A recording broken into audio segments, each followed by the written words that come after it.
The early bird. On the island of Sodor, all of the engines on Sir Topham Hatt's railway are busy. Gordon pulls the express. Percy delivers the mail. And Thomas puffs and shoves cheerfully on his branch line. One morning, Thomas's fireman fanned his firebox ready for work. Thomas saw that his best friend Percy wasn't there. Good morning, James. Have you seen Percy? No, I have too much to do to see Percy. Then, Sir Topham Hatt arrived. Thomas, Percy has popped a piston. He has to go to the steamworks to be fixed. Percy won't be able to deliver the mail tomorrow morning. You must do it for him. Thomas was excited. He had never delivered the mail before. He tooted his whistle loudly. Yes, sir. I've always wanted to deliver the mail. Make sure you do a good job, Thomas. Of course I will, sir. Don't worry, sir. Then Thomas puffed proudly away to his branch line. Thomas stopped at a crossing. Gordon was there. Percy is being fixed. Tomorrow, I'm going to deliver the mail run for him. Percy's mail run? Have you asked Percy how to do it? Don't worry, Gordon. I know all about delivering the mail. Do you indeed? Then the gate opened, and Thomas puffed quickly away.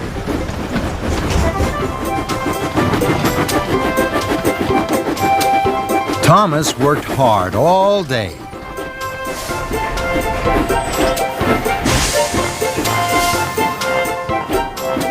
That night, he went to see Percy at the steamworks. Percy didn't look happy. Is your piston fixed, Percy?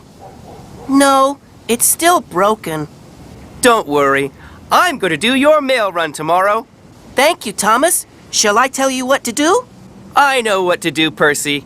Now, I have to go to sleep. I shall be up very early. Well, if you're sure, Thomas. Very sure, Percy.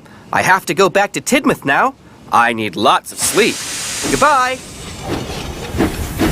Percy watched as Thomas chuffed away. The next morning, Thomas woke up very early. He felt very proud to be pulling the mail trucks. There wasn't a peep to be heard as Thomas chuffed across the island. Everyone was fast asleep. First, Thomas puffed to the quarry. I must let the quarry manager know that the mail is here. Thomas was excited. He blew his whistle very loudly. And then he chuffed cheerfully away. Thomas hadn't seen that his loud whistle had woken up Mavis. Who's making that noise? Next, Thomas chuffed to the docks. I must let the dock manager know that the mail is here. Thomas was excited. He blew his whistle even louder. And then he chuffed cheerfully away. What Thomas hadn't seen was that his good morning whistle had woken Cranky up. Who woke me up? This is fun!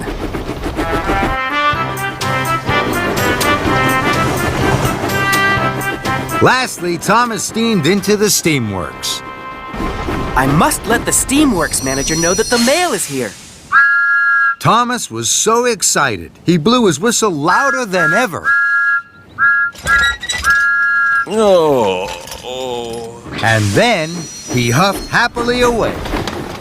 What Thomas hadn't seen was that he had woken Victor and Kevin up. Oh, what's that noise, boss? Who knows, Kevin? Who knows? Some early bird. Thomas worked hard all morning. Everywhere Thomas went, he blew his whistle loudly.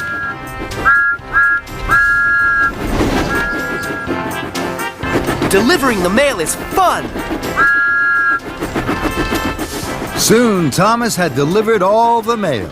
It was time for him to puff back to Tidmouth Sheds for a rest. As Thomas passed through the quarry, he saw Mavis. Her freight cars were being loaded with slate. Then there was trouble. Mavis hadn't lined up her freight cars under the hopper. Slate spilled everywhere. That's strange. Mavis never makes mistakes. What Thomas didn't see was that Mavis was fast asleep under the hopper. That's why she had put the freight cars in the wrong place. Next, Thomas passed through the docks. Cranky was unloading some big crates from a ship. Then there was trouble. Cranky dropped the crates. They fell to the ground with a smash and a crash. That's strange. Cranky never makes mistakes. What Thomas didn't see was that Cranky had fallen fast asleep. That's why he had dropped the crates. Thomas pulled into Tidmouth Sheds. He wanted to tell Percy all about the mail delivery, but Percy wasn't there. Sir Topham Hatt was there. He was cross. Someone woke Mavis up too early by tooting too loudly on their whistle. Then someone woke up Cranky at the docks and Victor at the steamworks. Now they have all made silly mistakes. Thomas knew he had woken everyone up with his cheerful whistle. He felt terrible. I'm very sorry, sir. It was me. Then, Thomas, as Percy is still not fixed, you must do a better job tomorrow. I will, sir. I promise, sir. Then Gordon arrived. He had heard all about Thomas's trouble with the mail run. You were right, Gordon. Delivering the mail is a hard job. I should have asked Percy what to do. And this time, I will.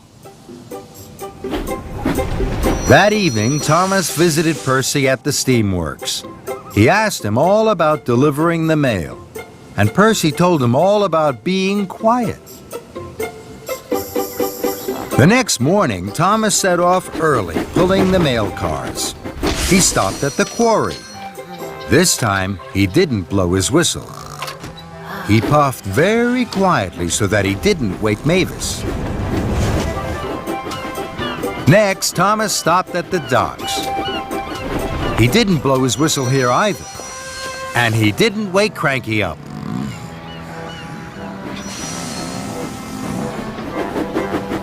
Lastly, Thomas puffed into the steamworks. He dropped off the mail, and he didn't blow his whistle once. Victor stayed fast asleep. But Percy had woken up early to see his best friend Thomas. Well done, Thomas. You did everything right. Thank you, Percy. Now I know the most important thing about delivering the mail. You have to do it quietly. Percy was so happy for his friend that he wanted to toot out loud. Then he looked at Thomas. Thomas had fallen fast asleep. Sleep well, Thomas. And Thomas snored the sleep of an engine who had done a very good job.